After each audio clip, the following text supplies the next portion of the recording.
जे शेषकू कहती से अनुरोध कर टे कम अच्छे मुझे दीपद 3-4 मिनट भितर कहीकि कौन जा कम करेंगे तेणु अनुरोध कर पदलोचन साहू को से यथा संक्षिप्त दीपद कहतु। धन्यवाद। जय जगन्नाथ। गोपबंधुकर यही 97तम श्राद्ध दिवस भक्तिपूत श्रद्धांजलि अर्पण पूर्वक आमरी सत्य तरफ आज जो आयोजन करा आमर बासभवन एवं मत सभापति आसन में बसाई श्री प्रमोद सार को मु शत नमस्कार करुच्ची। सभापति हिसाब से मु प्राय कविता आगुरी लिखुली कविता लिखा को पसंद करूनी एवं प्रत्येक विषय रे मत आलोचन भाग देले मु कृतज्ञता धन्यवाद। यही आमर आमरी सत्य तरफ जो आज जो विषय वस्तु रही देश सेवक गोपबंधु से लक्ष्य नहीं मोर शीर्षक सेवा और संग्रामर मूर्तिमंत प्रतीक गोपबंधु। आविर्भाव 9-10-1877 एवं तिरोधान 17-6-1928 51 वर्ष। निशु मोर देह ए देश माटीरे देशवासी चली जातु पिठिरे देशर स्वराजे जेते अच्छी गाड़ पूरी तहु पड़ी मोर मांस हाड़। उपरोक्त पंक्ति थिला उत्कलमणि पंडित गोपबंधु दासंकर देश और जाति प्रति दीनहीन दुखी रंकी निष्पेषित और अवहेलित जनमानस उद्देश्य महानुभवतार त्याग तथा सेवा मनोभाव एक बलिष्ठ उदाहरण। यही पुण्यात्म महापुरुष जन्म नहीं 1877 मसीहा अक्टोबर 9 तारिख में पुरी जिलार सत्यवादी सन्निकट सुआंड ग्राम एक ब्राह्मण परिवार रे ओडिया जातिर सर्वांगीन उन्नति जो केतजन महामनीषी महानुभव महापुरुष निजर संपूर्ण जीवन को देश और जाति समर्पित करि जाइथिले सेमानक मध्यरे जातिर पिता महात्मा गांधी, पंडित गोपबंधु दास, पंडित नीलकंठ दास, कुलवृद्ध मधुसूदन दास, आचार्य हरिहर दास, पंडित कृपासिंधु मिश्र एवं नारी कवि कुंतला कुमारी सावत आदि चिरस्मरणीय। महामानवर महती भूमि महामानवर महती भूमि भारत जुगे जुगे मुनि ऋषि साधु सन्त कवि लेखक ज्ञानी गुणी समाज संस्कारक परोपकार तथा जोगजन्मा महापुरुषों को लाभ करी भारत भूमि धन्य होइछि। नरदेहरे नारायणकर अवतार ए उत्कल भूमि को करिछि पूत ओ पवित्र। यही महामहिम त्यागी सेवा संग्राम मूर्तिमंत प्रतीक दिव्य चेतनामय सत्य संधानी निस्वार्थपर विग्रहंकर जीवन काल थिला मात्र 51 वर्ष। यही स्वल्प जीवन काल मध्यरे से जो सेवा आदर्श अन्याय विरुद्ध संग्राम दीन दरिद्र दुखी रंकी बन्याक्लिष्ट मरुड़ीग्रस्त सेवारे रोगरे प्रपीड़ित अवहेलित निष्पेषित लोकों सेवारे निजको नियोजित करी जो बलिष्ठ त्यागर पराकाष्ठा देखाई ताहार पटांतर नहीं। मानव सेवा ही माधव सेवा थिला तांको जीवनर दृढ़ संकल्प। से थिले गभीर ईश्वर विश्वासी ता संगको से थिले गभीर ईश्वर विश्वासी धर्मपरायण त्यागी तथा परोपकारी चाटशाली और प्राथमिक शिक्षा संघ को पाठरे भागवत पाठरे से राधा गोविंद को पूजा एवं प्रत्येक संध्यारे भागवत पाठ करी से मनोनिवेश करुथिले। भागवत पाठरु से दिव्य चेतना लाभ करथिले। अहम भाव रहित निर्मल और स्वार्थ निस्वार्थ सेवा अन्याय विरुद्ध संग्राम थिला तांको जीवनर परम लक्ष्य। सेतेबेले बाल्य विवाह प्रचलित थिला तेणु गोपबंधु 12 वर्ष बयस विवाह करथिले एवं से विवाह करथिले 9 वर्ष बयसर मतीदेव को। 1869 मसीह पुरी जिलार स्कूल से एंट्रांस पास कला परे कटक बीएल कटक पास कला परे कटक रे से एफए और आईए एवं परे बीए पढ़िबार सुजोग पाइथिले। 1904 रे से बीए एवं रेभेन्सा कॉलेज रे 1906 रे से बीएल पास करथिले कलिकता विश्वविद्यालय रु। ठीक यही समय तांकर पत्नीकर काल वियोग घटी तथापि से भांगी पड़ी नथिले 30 वर्ष बयसरू तांकर कर्ममय जीवन आरंभ होइथिला। 1906 रे कलिकता वकिलात पास कला परे प्रथम से नीलगिरी रे हाई स्कूल टे प्रतिष्ठा करथिले एवं सेही विद्यालय से प्रधान शिक्षकता रहिथिले। 20 शताब्दीर प्रारंभ रे जेतेबेले ओडिशार अधगति चरम सीमार पहुंचीथिला सेतेबेले एही क्रांतिदर्शी जननायक ओडिशार गौरवमय ऐतिहास को रक्षा करथिले। सेही समय ओडिशा भाषा विलोप आंदोलन विरोध में समग्र राज्य में आंदोलन आरंभ होइथिला। गोपबंधु यही संग्राम रे सक्रिय अंशग्रहण करी संग्रामी जीवन आरंभ करथिले। यही समय से कर्तव्यबोधिनी समिति गठन करी तीव्र प्रतिवादर स्वर उत्तोलन करथिले। प्रथमे जन्मित माता पिता एवं पर एकमात्र पुत्र एवं तापरे निज पत्नी को वियोग घटी हैं। एतिरे से विशेष भाव मर्माहत न होई धैर्यर सहित निज कर्तव्य पथरे अचल थिले। 1903 से उत्कल गौरव मधुसूदन दास आह्वान अनुप्राणित होई उत्कल सम्मेलन में जोग देइथिले। 1904 रे गोपबंधु वकिलाती पढ़ाई कलिकता चली जाइथिले एवं सेही कलिकतार शह शह ओडिया दुरवस्था और दुर्दशा देखि अत्यंत मर्माहित होई पड़िथिले। मिल मालिक धनी व्यक्ति द्वारा लांछित अपमानित ओडिया शिक्षक मान एकत्रित करी कलिकतार से ओडिया श्रमिक संघ गठन करथिले। नियमित सभा समिति और शांतिपूर्ण शोभायात्रा माध्यम ओडिया श्रमिक मान उपयुक्त न्याय देवाई तांको शिक्षित और साक्षर कराइबा को जाई कलिकतार एक सांध्य विद्यालय मध्य प्रतिष्ठा करथिले। 1906 मसीह कलिकतार वकिलात पास करी से प्रथमे नीलगिरी ठारे एक हाईस्कूल प्रतिज्ञा करथिले। 1911 गोपबंधु गुरुकुल ढांचार साकीपाड़ मंदिर पछपार्श्वर बकुल छुरीअना कुंजरे सत्यवादी बण विद्यालय स्थापन कले एवं से यार प्रतिष्ठाता थिले। पंडित नीलकंठ दास, पंडित कृपासिंधु मिश्र, आचार्य हरिहर दास एवं पंडित गोदावरी मिश्र आदि गोपबंधु सह मिसी बण विद्यालय परिचालना पूर्वक सत्यवादीर पंचसखा नाम ख्याति अर्जन करथिले। 1912 बंगरु बिहार ओडिशा प्रदेशर विच्छिन्नता भाषा सूत्र स्वतंत्र प्रदेश गठन करवा तांकर एही स्वप्न को तीव्रतर करिथिला। उत्कल सम्मेलन मंडपरू जो उग्र जातीयतार भावर अद्भुतय घटीथिला तार नेतृत्व नहीं पंडित गोपबंधु दास। सत्यवादी बण विद्यालय प्रतिष्ठा मूल तांकर उद्देश्य थिला समग्र उत्कल भूमि रे नव जागरण, नव स्पंदन, नव उन्मादना और नव आलोकर विपुल प्लावन खेलाई दबा। 1918 ओडिशार मरुड़ी एवं 1919 प्रबल बन्या फल दुर्भिक्ष मरुड़ी सृष्टि होइथिला। एही समय सत्यवादी बण विद्यालयर केतक सहकर्मी एवं छात्र मानक नहीं दुर्भिक्ष प्रपीड़ित अस्थि कंगाल शून्य लोक मुठी चाउल और चूड़ा बांटी थे।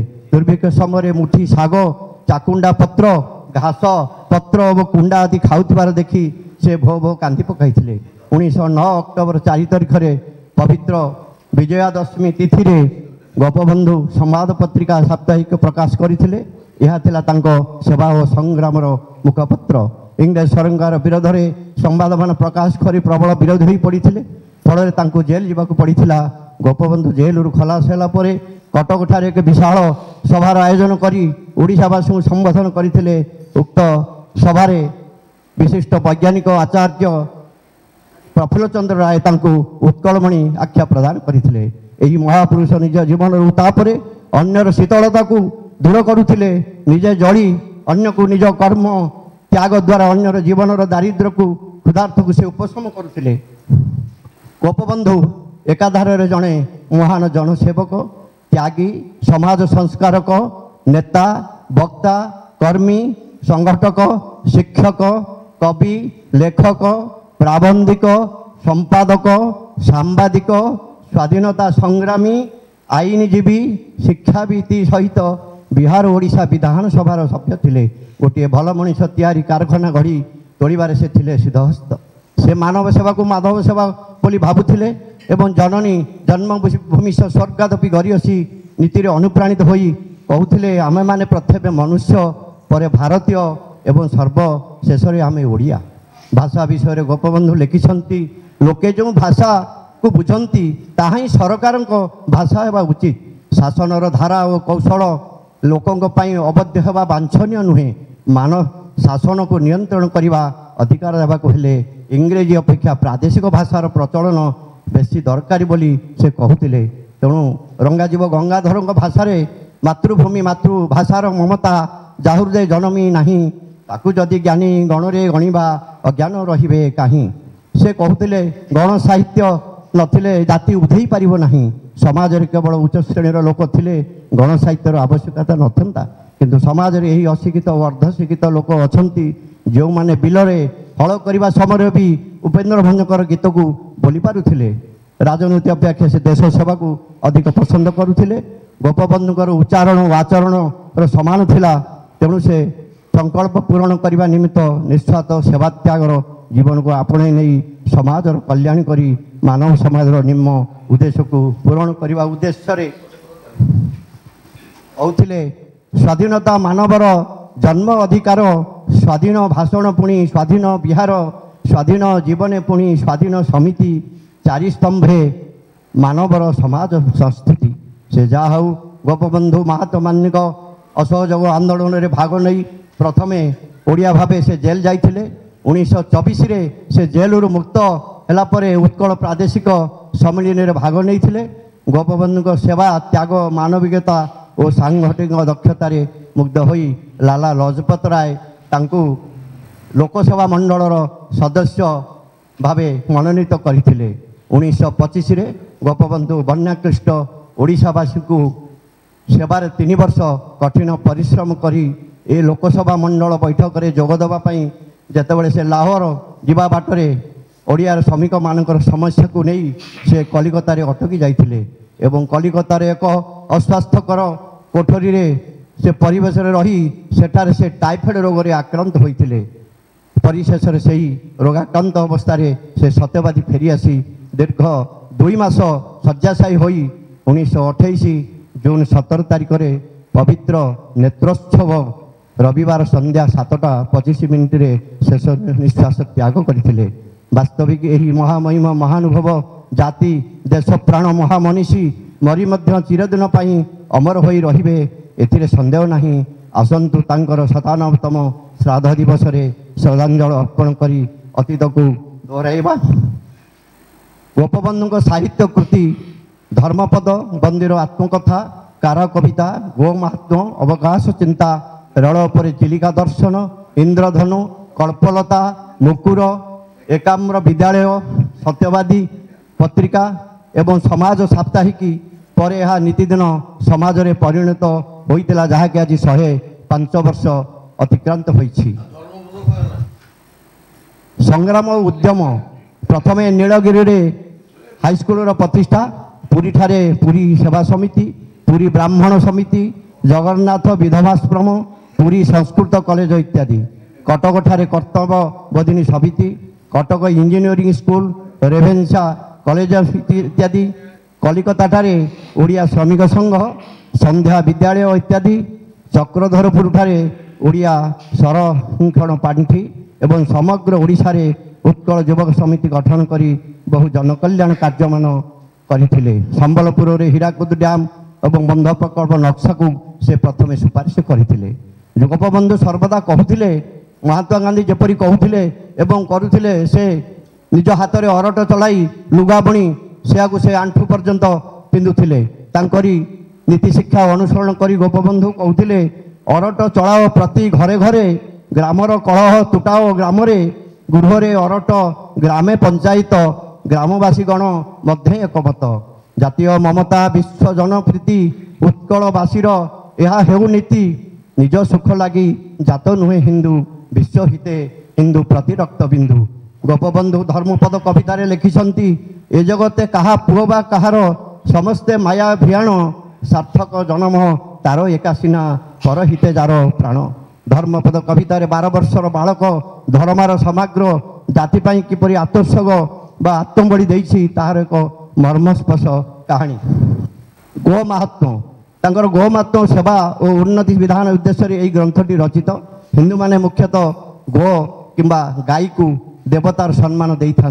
तेणु गो सेवा कहले श्रेष्ठ धर्म अर्जन करा जाए बोली विश्वास अच्छी से गो सेवा और गोदान करने जनसमाज को चेताई देछंती। निम्नलिखित पंक्ति रे गो सेवा सर्वधर्म सार ଏହା ବୁଝିଲେ ସର୍ବନର ଏଣେ ହୋଇବ ବିଶ୍ୱହିତ ଗାଁ ଲୋକେ ନାଥ ହେବେ ପ୍ରୀତ ଗୋଲୋକେ ନାଥ ହେବେ ପ୍ରୀତ ଲଭିବ ଧନ ସୁତ ଯଶ ଅନ୍ତେ ଗୋଲକ ଧାମେ ବାସ ଗୁରୁଜା ଦେଲେ ଉପଦେଶ ଗୀତେ ଭଣିଲା ଗୋପଦାସ। এই 21টি সর্গ বিশিষ্ট কাব্য ଏହା ଭାଗବତର ନବାକ୍ଷରୀ ଛନ୍ଦରେ লিখিত। ଏହା ସରଳ ବର୍ଣ୍ଣନା ହୋଇଥିଲେ ହିଁ ଏଥିରେ ଗୋ ଜାତି ପ୍ରୀତି ମଧ୍ୟ ପ୍ରତିଫଳିତ। ପୁଣି ସେ ଲେଖିଛନ୍ତି ଗୋଦାନେ ଭୋଗର ନର ସ୍ୱର୍ଗେ ମହାତ୍ମ ଗୋଦାନେ କଦାପି ପିତା ନହୁଅ ବିମୁଖ ଉପଯୁକ୍ତ ଗାଭି ଦିଅ ଉପଯୁକ୍ତ ଜନେ ଗୋଦାନର ଫଳ ମୁତ ଦେଖିଲି ନୟନେ ଇହ ପର କାଳେ ସୁଖ ଗୋସେବା ଗୋଦାନେ ଗୋଜାତିକୁ ପାଳ ଜନେ ସଦା ସାବଧାନେ। ସେହିପରି କବି ରେଳ ଉପରେ ଚିଲିକା ଦର୍ଶନ କବିତାରେ ଲେଖିଛନ୍ତି ସେ କୌଣସି ଏକ ଜରୁରୀ କାମରେ ରେଳରେ ଯାଉଥିବା ବେଳେ ଭାବନାର ଦୃଶ୍ୟପଟ ତାଙ୍କ ଆଖି ଆଗରେ ନାଚି ଯାଇଛି। ତେଣୁ ସେ ଯାନ ଲକ୍ଷ୍ୟ କରି କହିଛନ୍ତି ରହ ରହ ପୁଣି ବାଷ୍ପୀୟ ସକଟ ଦେଖିବି ଚିଲିକା ଚାରୁ ଚିତ୍ରପଟ ଉତ୍କଳର ତୁହି ଚାରୁ ଅଳଙ୍କାର ଉତ୍କଳ ଭୁବନେ ଶୋଭାର ଭଣ୍ଡାର ଦୂରେ ଘେନି ଯାଏ ନିଦାରୁଣ ଯାନ ଆସେ ପୁଣି ତରୁ ଶିଳା ବ୍ୟବଧାନ ନିମିଷେ ଲୁଚାଏ ନିମିଷେ ଦେଖାଏ ସ୍ୱପ୍ନ ଲଭ୍ୟ ପ୍ରିୟ ପ୍ରତିମା ପରାଏ। କିନ୍ତୁ କାହିଁ ଆସେ ଏବେ ସେ ବୀରତା ଓଡ଼ିଆ ଜାତିର ପୂର୍ବ ଜାତୀୟତା। ଏହି ମହାମନୀଷଙ୍କର ଏହି ମହାନୁଭବ ଏବଂ ତାଙ୍କରି ସ୍ମୃତି ଉଦ୍ଦେଶ୍ୟରେ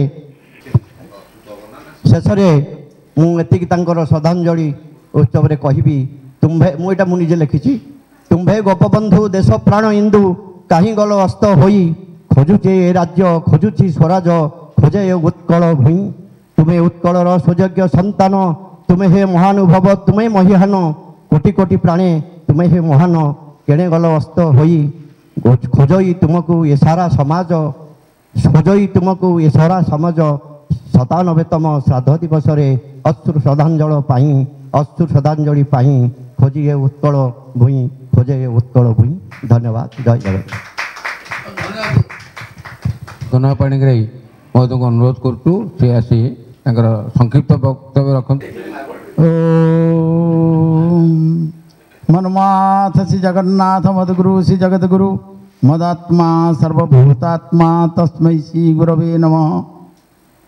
ଆଜିର ଆମର ଯେଉଁ ମାସିକ ଆସର ଆମରି ସତ୍ୟ ବିକାଶ ପରିଷଦ ଜଟଣୀ ତରଫରୁ ପ୍ରତି ମାସରେ ଆସର ହେଉଛି ସେ ଆସରରେ ଉପସ୍ଥିତ ମଞ୍ଚାସୀନ ସମସ୍ତ ଜ୍ଞାନୀ ଗୁଣୀ ବିଦ୍ୱାନ ନିମନ୍ତ୍ରିତ ଅତିଥିବୃନ୍ଦ ଏବଂ ଆମର ସମ୍ମୁଖରେ ଥିବା ଆମରି ସତ୍ୟ ବିକାଶ ପରିଷଦର ସଭ୍ୟ ସଭ୍ୟାବୃନ୍ଦ ସମସ୍ତଙ୍କୁ ସାରସ୍ୱତ ପ୍ରଣାମ। ଯାହା ହଉ ଏ ପୂର୍ବରୁ ଯେଉଁ କବିତା ପାଠ କରାଗଲା ଆଉ ସଭାପତି ମହୋଦୟ ଯେଉଁ ପାଠ କଲେ ତାଙ୍କର ବକ୍ତବ୍ୟ ସେ ସବୁଥିରେ ସେ ସବୁକିଛି ଗୋପବନ୍ଧୁଙ୍କର ବାଲ୍ୟକାଳରୁ ଜନ୍ମଠାରୁ ମୃତ୍ୟୁ ପର୍ଯ୍ୟନ୍ତ ସବୁ ବିଷୟ ଆଲୋଚନା ହୋଇଯାଇଛି। ଆଲୋଚନାର ବିଷୟବସ୍ତୁ ଆଉ ବେଶୀ କିଛି ନହେଲେ ମଧ୍ୟ ଆମେ କିଛିଟା ଯାହେଲେ କହିବା। ଶ୍ରୀମଦ୍ ଭଗବତ ଗୀତା କହନ୍ତି 5ଟି ଜିନିଷ। ଗୋଟିଏ ହେଲା ଜୀବ, ତାପରେ ହେଲେ ଈଶ୍ୱର, ତାପରେ ହେଲେ ଆମର ପ୍ରକୃତି, ତାପରେ ହେଲେ କାଳ, ତାପରେ ହେଲା କର୍ମ। এই যে 5টি জিনিস মুখ্য হল শ্রীমদ ভগবত গীতার। আমি জীব আম কন্ট্রোলরে না কেতবে চালিযোগ যে জীবাত্মা আম কন্ট্রোলরে না ঈশ্বর আম কন্ট্রোলরে না প্রকৃতি আম কন্ট্রোলরে না কাল মধ্যে আম কন্ট্রোলরে না কালর বশ এ জগত প্রাণী কালর আয়ত কিন্তু যে কর্মটি আম আয়তরে রয়েছে। যে কর্ম করিব সৎকর্ম সেই সৎকর্ম যদি কলা শাস্ত্রবিহিত কর্ম কলা কর্তব্য কর্ম কলা তাহলে ইয়ে সবু কন্ট্রোলକୁ আসবে।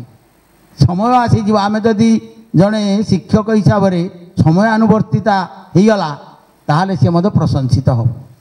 ଇଏ ସମସ୍ତେ କଣ୍ଟ୍ରୋଲକୁ ଆସିବେ। ସେଇଭଳି ଆମର ଯେଉଁ ଉତ୍କଳମଣି ଗୋପବନ୍ଧୁ ଦାସ এইଭଳି ଜଣେ ସନ୍ତାନ ମାଟିର ଓଡ଼ିଆ ମାଟିର ଓଡ଼ିଶା ମାଟିର ଉତ୍କଳ ଜନନୀର ସନ୍ତାନ ଯେଉଁ କଥାଟା ସମସ୍ତେ କହିଲେ ବହୁମୁଖୀର ପ୍ରତିଭା। କେଉଁ କଥା ଆମେ ଆଲୋଚନା କରିବା ଯେତେ କଥା ଆଲୋଚନା କରିବା ସବୁ ପ୍ରତିଭାର ସେ ଅଛନ୍ତି। ଓଡ଼ିଶାର ଯେଉଁ ଆମର କଂଗ୍ରେସର ସେ ଭାଗୀରଥୀ ଲେଖକ ସମ୍ପାଦକ आउ सांबादिक आउ जनसेवक समाज संस्कारक आउ तापरे संग्रामी शिक्षक बाग्मी को भाव नहांती सी तेणु तांकर जो दरदी प्राण आपण माने लक्ष्य करिथिबे तांको हृदय कांदुथिला कहा पाई ना जनता पाई से व्यष्टि चेतनारू बा व्यक्ति चेतनारू विश्व चेतना पर्यंत से चली जाइछन आबाल्यरू पितृमातृहीन हो गले पुत्र पत्नी युवक अवस्था रे चली गले से किंतु ये जो व्यक्ति चेतना चली गले जो कथा ना मत प्रश्न करुले दाढ़ी रखिले बोली दाढ़ी कहीं रखिले मुझे कहीदे तेणु दाढ़ी कहीं रखती आपण मैंने रखि मन देखि जो मैंने दिव्य द्रष्टा ऋषि मुनि माने समस्त प्राय दाढ़ी रखिछन दाढ़ी रखा अर्थ जेते आम दाढ़ी काटिबा सेतिकी आमर ब्रह्म नष्ट हम जेतिकी दाढ़ी आम काटिबा आम शरीर ब्रह्म सेतिकी नष्ट हम तेणु दिव्य द्रष्टा मुनि माने ऋषि माने से माने केबे हेले दाढ़ी निश काटु नथिले नारद से होचंती देवर्षि नारद होचंती देवर्षि देवता से मनीष नुहति नारद जो पोस्टा अच्छी सी होचंती देवता से नुहति मनीष सी अलग कथा किंतु आम मनीष मानव भितर देखा तेणुक सी कौन कले ना सी जड़े ब्रह्मचारी थिले स्थित प्रज्ञ थिले तेणु से व्यष्टि चेतनारू जो व्यक्ति चेतनारू विश्व चेतना को चली जाइछंती तेणु से विश्व मिलन चित्र से लिखिले शून्य संसार मोर शून्य सदन चुंबन आलिंगन मोर स्वपन किए बा देव नेब प्रेम पीयूष नीरव हाहाकारे जीव आयुष तेणु यही उक्ति को लिखिछंती नूतन विश्व निर्माण करने पाई डिंडिम पिटी घोषित हुए नाही आमे जदि नूतन विश्व तैयार करिवा आमे जो विकास परिषद जो करवा डिंडिम पिटिले हम ना नीरव भाव मौन भाव धीर स्थिर भाव जो धीर पानी पथर काटे से भाई आमे माने जदि धीरे धीरे धीरे जीवा ठेकुआटी भली आमे शीघ्र जाइए आगे पहुँची जा तेणु से भाई से लेकिन नीरवे प्रसर क्षण दिव्य ज्योति धारा नीरवे आकाशे उदे रवि शशि तारा तेणु नीरवरे दिव्य ज्योति धारा सूर्य शशि तारा ये सब नीरवरे तांकर काम करि चलीछन सेही भली गोपबंधु मध्य तांकर काम से करि चलीथिले नीरवे बढ़ई तरु लता मही धर नीरव निखिल विश्व निगूढ़ मंतर तेणु यही भली भावरे से पत्नी हरा पुत्र हरा गोपबंधु नीरव अश्रुपात करी आउ कौन लिखिले ना गिरी सागर नदी तपोवन शशि सर्वे चुंबिबे मोते प्रेमे परसी मो प्राण प्रेम धारे भासिब धरा हेब ए विश्व मोर प्रेम पसरा ए विश्व मोर प्रेम पसरा तेणु विश्व चेतना को चली जाइछंती व्यक्तिगत प्रेम रु विश्व प्रेम परिणत हो जाइछंती तेणु अवकाश चिंतार से गाइछंती कौन ना सर्वे आमे एक ईश्वर संतान साध विश्वहित तेज अभिमान तेणु अभिमान त्याग करी तुमे देशर हित पाई काम करो कांदिले से कहा पाई ना बन्या पीड़ित दिने राति छात्रावास भितर रही कांद शुभुची कि कौन कौन कौन कौन कहीं शुभुची कहीं किए गोटे कांदुचे कि आचार्य हरिहर पिला धरिकी चली आसिले देखिले पंडित गोबंधु कांदुंट क्यों दासे आपने कांदुंट कहीं ना कौन करी मु जाइली बन्या प्रपीड़ित अंचल को से अंचल कौन होती ना कहार घर ना कहार छपर उड़ी जाइए बहु लोक बहु हीनस्तार अच्छा आज बन्या पानी माड़गला कौन हो अवस्था देखु तांकर भावधारा कि भाया थिला यही भली जो भावधारा थिला तेणु यहीटा हूँ तांकर हृदय भीतर अंतकरण जो सेवा मनोवृत्ति थिला सेवा कले आपण मनरे प्रेम भाव जागृत हो प्रेम भाव जागृत हेले आपण ध्यान करने को इच्छा हो ध्यान कले आपण ईश्वर प्राप्ति हो पारे शिवानंद महाराज कहते आउ गोटे कथा शुणु सनातन धर्म प्रति तांकर बहुत अनुराग थिला जो हिंदू धर्म जो कथा कहते तेणु कृष्ण प्रति आसक्ति थिले ଭାଗବତ ପଢ଼ୁଥିଲେ। ଧର୍ମ ଅନୁକୂଳ ଯଦି ମୋ କାମନା ଚୟ ସାଧନେ ଶକତି ଦିଅ ପ୍ରଭୁ ଦୟାମୟ ବୋଲି ଡାକୁଥିଲେ। এইভাবে ভাবে হে গোপবন্ধুଙ୍କର ଆଉ ଗୋଟେ ମଜା କଥାଟେ କହିକି ମୁଁ ବନ୍ଦ କରିବି। ଗୋପବନ୍ଧୁ ଥରେ ସମ୍ବଲପୁର ଯାଇଥିଲେ। ସମ୍ବଲପୁରରେ କ'ଣ ହେଇଛି, ଯଦୁମଣି ମଙ୍ଗରାଜ ଆଉ ସତ୍ୟବାଦୀର ଛାତ୍ରମାନଙ୍କୁ ନେଇକି ସେ ଯାଇଛନ୍ତି। ଯାଇ କେଉଁଠି କ'ଣ ହେଲେ ନା, ଅଶ୍ୱିନୀ କୁମାର ପୂଜାରୀଙ୍କ ଘରେ ସେ ଅତିଥି ହେଇଛନ୍ତି। ତାଙ୍କର ପୂଜାରୀ ହେଇଥିବାରେ ପିଲାମାନଙ୍କୁ ଭୋକ ହେଲା, ଖାଇବା ପିଇବା ସବୁ ବଢ଼ା ହେଇଗଲା। କିନ୍ତୁ ଏଇ ସମୟରେ ସେ ମାଲିକାଣୀ କ'ଣ କଲେ ନା, ତାଙ୍କର ଯେଉଁ ଚାକରାଣୀ ଅଛି ତା ହାତରେ 8 ଅଣା ପଇସା ଦେଇକିରି କହିଲେ ନା 2 ଅଣା ପଇସା, 2 ଅଣା ପଇସା ଦେଇକି କହିଲେ ଯା ଛେନା ଆଣିବୁ ବଜାରରୁ। ସିଏ ଯାଇକିରି ଯେ ଛେନା ଆଣିବ ବୋଲି ଘଷି ଧରିକି ଆସିଲା। ସମ୍ବଲପୁରରେ ଘଷିକି ଛେନା କହନ୍ତି, ଆମେ ଛେନା କହୁଛୁ, ସମ୍ବଲପୁରରେ ଘଷିକି ଛେନା କହନ୍ତି। ସିଏ ଯେତେବେଳେ ନେଇକି ଆସିଲା, ଦାସେ ଆପଣ କହିଲେ ହଉ ହଉ ଯେଉଁ ଆଣିଛନ୍ତି ଛେନା, ଆମ ପିଲାମାନଙ୍କୁ ଭୋକ ହେଲାଣି, ତାଙ୍କୁ ସେଇଥିରୁ କିଟି କିଟି କିଟି ଦେଇଦିଅ। ସିଏ କହିଲା ଏଇଟା ପରା ଘଷି ଗୁଡ଼ା ମୁଁ ଧରି ଛେନା ଆଣିଛି, ଏଇଠି ଦେଖୁନା। ଦେଖିଲା ବେଳୁ ଘଷି ଆଣିକି ଆସିଛନ୍ତି। ତେଣୁ ସେ ଯେଉଁ ହାସ୍ୟ ପରିହାସ এইভাবে ମଧ୍ୟ ସେ କରିପାରନ୍ତି। ସନାତନ ଧର୍ମୀ ହୋଇପାରନ୍ତି। ଭକ୍ତ ତାଙ୍କର ଆଧ୍ୟାତ୍ମିକ ଚିନ୍ତାଧାରା ରହିଛି, ସେବା ମନୋଭାବ ରହିଛି, ପରୋପକାର ମନୋଭାବ ରହିଛି। ତେଣୁ ଧନାନି ଜୀବିତମ୍ ଚୈବ ପରାର୍ଥେ ପ୍ରାଜ୍ଞ ଉତ୍ସୃଜେତ୍ ସ୍ୱର୍ଣ୍ଣିମିତେ ବରଂ ତ୍ୟାଗ ବିନାଶେ ନିୟତେ ସତୀ। ତେଣୁ ଏଇ ଧନ ଜୀବନ ଅସାର। ତେଣୁ ଏଇ ଧନ ଜୀବନ ଅନିତ୍ୟ। ଜ୍ଞାନୀ ଗୁଣୀ ବିଦ୍ୱାନ ମାନେ ଏହାକୁ ମନେ ରଖି ସେମାନେ କ'ଣ କରନ୍ତି, ପର ପାଇଁ ଏହାକୁ ଉତ୍ସର୍ଗ କରିଥାନ୍ତି। ତେଣୁ ଏଇଭଳି ଜଣେ ବ୍ୟକ୍ତିତ୍ୱ, ବହୁମୁଖୀର ଅଧିକାରୀ, ତାଙ୍କୁ ମୁଁ ଆଜି ତାଙ୍କର ଶ୍ରାଦ୍ଧ ଦିବସରେ ଶ୍ରଦ୍ଧାଞ୍ଜଳି ଅର୍ପଣ କରୁଛି। ଜୟ ଜଗନ୍ନାଥ, ବନ୍ଦେ ଉତ୍କଳ ଜନନୀ। ଧନ୍ୟବାଦ। ପାଣିଗ୍ରାହୀ ବାବୁ, ଆପଣ ଗୋପବନ୍ଧୁଙ୍କ ଜୀବନ କାହାଣୀ କହିଛନ୍ତି। ଗୋପବନ୍ଧୁ ଜଣେ ଦରିଦ୍ର ପରିବାରକୁ ଯାଇ ଆଜି ତାଙ୍କର ମହତ୍ କାର୍ଯ୍ୟ ପାଇଁ ସାରା ରାଜ୍ୟ ତାଙ୍କର ଯେଉଁଭଳି ଶ୍ରଦ୍ଧାଞ୍ଜଳି ଜ୍ଞାପନ କରୁଛି, ବୋଧେ ଓଡ଼ିଶାରେ ସେ ଅଦ୍ୱିତୀୟ। ଛାତ୍ରଛାତ୍ରୀଙ୍କଠୁ ଆରମ୍ଭ କରି ବିଭିନ୍ନ ବର୍ଗର ବ୍ୟକ୍ତି ଆଜି ଗୋପବନ୍ଧୁଙ୍କ ଆଦର୍ଶରେ ଦୀକ୍ଷିତ ହେଉଛନ୍ତି। এই ଯେଉଁ ଦେବା ନେବା ସଂସାର ଚାଲିଛି, ତା ଭିତରୁ ଟିକେ ମୁକୁଳିବା ପାଇଁ ଚେଷ୍ଟା କରିଛନ୍ତି। ଗୋପବନ୍ଧୁ ବିବେକାନନ୍ଦଙ୍କ ଭଳି କମ୍ ବୟସରେ ମରିଥିଲେ, ମାତ୍ର 51 ବର୍ଷରେ। କିନ୍ତୁ ନିଜ ସ୍ତ୍ରୀ, ନିଜ ଏକମାତ୍ର ପୁଅ ଚାଲିଯିବା ପରେ ମାତ୍ର 30-31 ବର୍ଷରେ ଜଣେ ଦୁଃଖୀ ଭାବରେ କିଭଳି ସେବା କରିଛନ୍ତି। ତାଙ୍କର ଏଭଳି ବ୍ୟକ୍ତିତ୍ୱ ଥିଲା। ମହାତ୍ମା ଗାନ୍ଧୀ କହିଲେ ମାତ୍ର 100 ଜଣ ଗୋପବନ୍ଧୁ ଯଦି ଭାରତବର୍ଷରେ କାର୍ଯ୍ୟ କରନ୍ତି, ତାହେଲେ ଭାରତବର୍ଷ ଗୋଟିଏ ବର୍ଷ ଭିତରେ ସ୍ୱାଧୀନ ହେଇଯିବ। କିଭଳି ଆଦର୍ଶ ଥିଲା।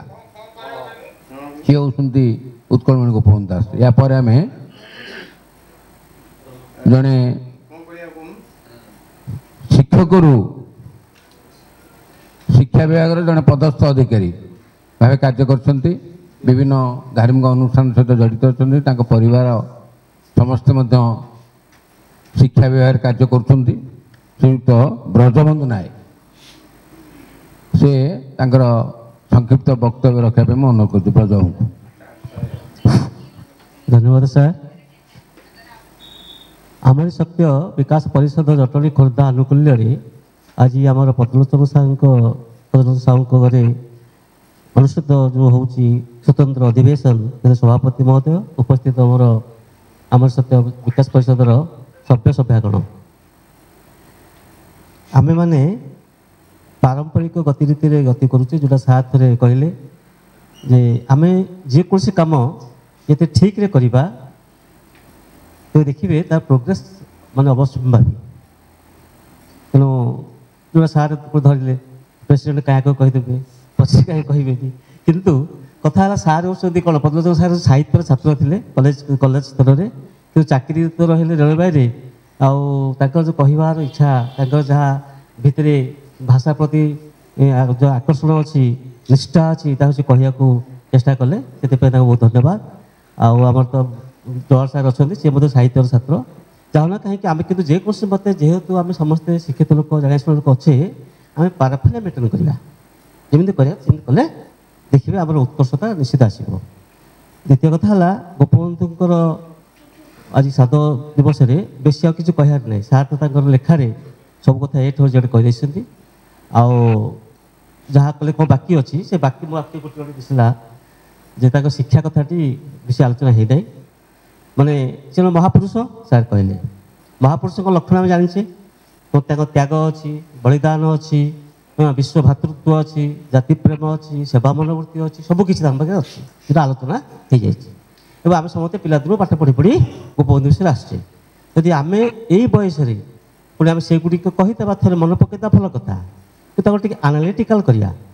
ଆନାଲିଟିକାଲ କହିବା ଅର୍ଥ କ'ଣ କି ତାକୁ ଟିକିଏ ଅନ୍ୟ ଦୃଷ୍ଟିରୁ ଦେଖିବା ଯେ ଏତେ କାମ କରିବା ପଛରେ ସେ କାହିଁକି ଆଗେଇଲେ ଆଉ ସମସ୍ତେ କାହିଁ ଆଗେଇଲେ ନାହିଁ।